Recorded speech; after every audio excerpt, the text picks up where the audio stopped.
The official story of Rome's fall is simple.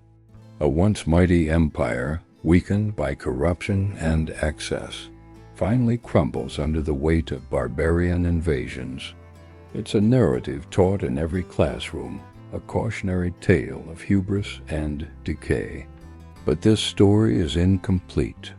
It's the version that history wants you to remember.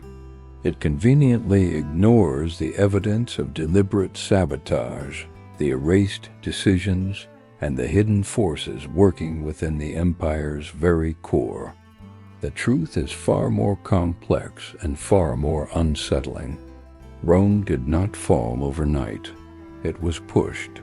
When we examine the final records of the Roman Empire, a disturbing pattern emerges. The ancient administrative scrolls from its last century are filled with gaping holes. Entire years are missing. Key events go unrecorded. The names of powerful figures have been methodically scraped away from the parchment. For centuries, historians dismissed these gaps as simple administrative sloppiness, the inevitable decay of a failing bureaucracy. But the omissions are too consistent, too precise. This wasn't incompetence. It was intentional erasure. Someone or some group was systematically rewriting the end of Rome's story, deleting the chapters they didn't want future generations to read. The question isn't what was lost. It's what was hidden. The accepted narrative blames outside invaders for Rome's collapse. But newly analyzed documents, once dismissed as forgeries or minor administrative notes, tell a different story. They reference powerful internal factions working silently against one another. We see evidence of military commanders deliberately undermining their own emperors, refusing to send reinforcements or losing critical supplies. We find coded correspondence between senators conspiring for control, waiting for the perfect moment of chaos to seize power. Most tellingly, we see financial records that reveal how wealthy elites manipulated food shortages and military crises to expand their own influence, buying up land and loyalty while the state withered. The barbarians were at the gates, but the most dangerous enemies were already inside the Senate, the barracks, and the imperial palace. They weren't trying to save Rome. They were carving it up for themselves. The economic collapse of Rome is often presented as a slow, inevitable decline. But the coins from the empire's final years suggest something far more sinister. We see sudden, drastic reductions in the purity of silver and gold, far beyond what gradual debasement would explain. There are bizarre minting errors and symbols that historians still cannot identify, appearing on coins for short periods before vanishing. This doesn't look like simple economic decay. It points to organized financial manipulation, a shadow economy operating outside of imperial control. Someone was tampering with the very lifeblood of the empire, creating chaos in the markets and draining wealth from the state. It was an economic war waged not with armies but with furnaces and coin dies, and it was a war the official histories never documented. As the empire fractured, a new kind of power struggle emerged. The line between political and spiritual authority blurred, and religion became a weapon. Factions loyal to new ideologies began a systematic campaign to erase Rome's past. We have archaeological evidence of temples being not just abandoned, but deliberately destroyed. We have accounts of libraries and archives being put to the torch. Entire sections of Roman history were rewritten to legitimize emerging religious authorities and demonize the old ways. This wasn't just a shift in belief. It was a cultural purge. Records that didn't align with the new order were heresy. and the memory of the old gods, old philosophies, and old allegiances had to be extinguished. In their place, a new history was written, one that sanctified the victors and condemned the vanquished to obscurity. Perhaps the most damning evidence lies at the empire's frontiers. Recently uncovered treaties, buried for centuries, reveal shocking agreements.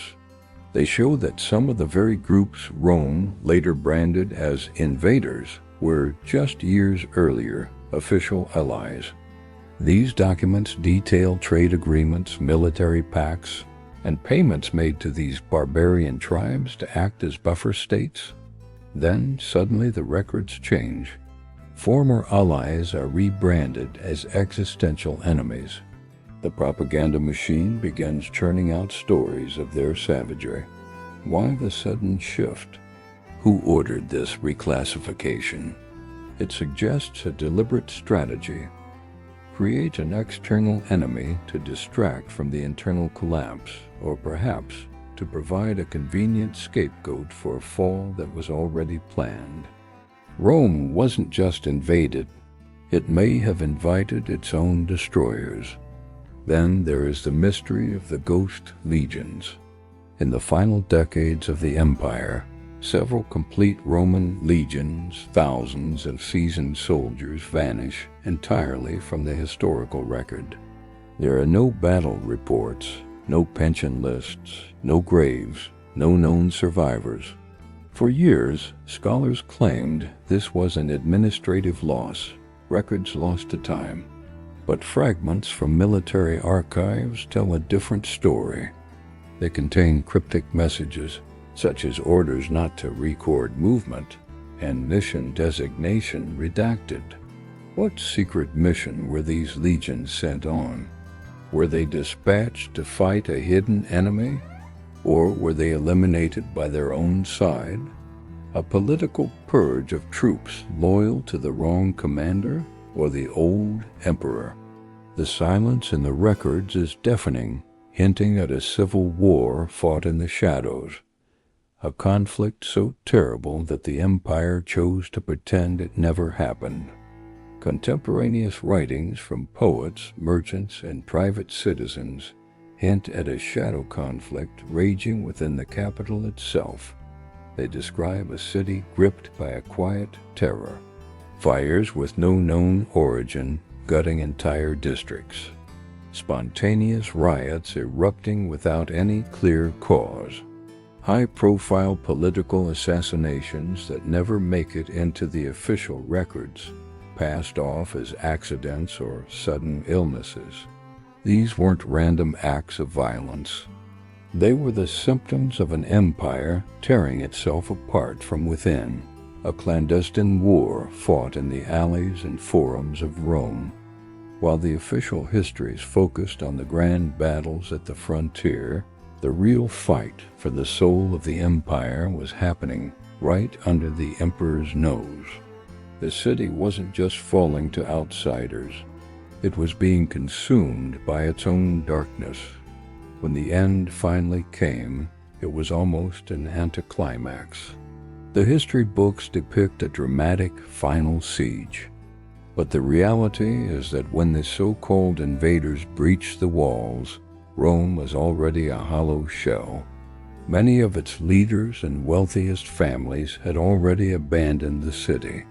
Imperial archives show that valuable artifacts, state documents, and vast amounts of wealth had been quietly moved to secure locations, private villas, and the rising capital of Constantinople, long before the final attack. It was as if the collapse was not a surprise, but an event that had been carefully prepared for. The fall of the city of Rome wasn't the cause of the empire's death. It was merely the confirmation of it. The body had been dead for years. This was just the burial. This brings us to the final forbidden question. Did Rome truly fall because of outside forces and internal decay? Or was it steered toward its own destruction by internal powers who stood to benefit from the chaos? Who gained the land, the wealth, and the power when the old order was swept away? What truths were intentionally buried with the empire? History remembers Rome's greatness, its triumphs, its laws, and its legions, but it carefully avoids the shadows that consumed it. The story we are told is not the full story. If you're ready to uncover more Forbidden's history, subscribe to the True Story Files and join the investigation in the comments. Tell us what you believe really brought down the Roman Empire.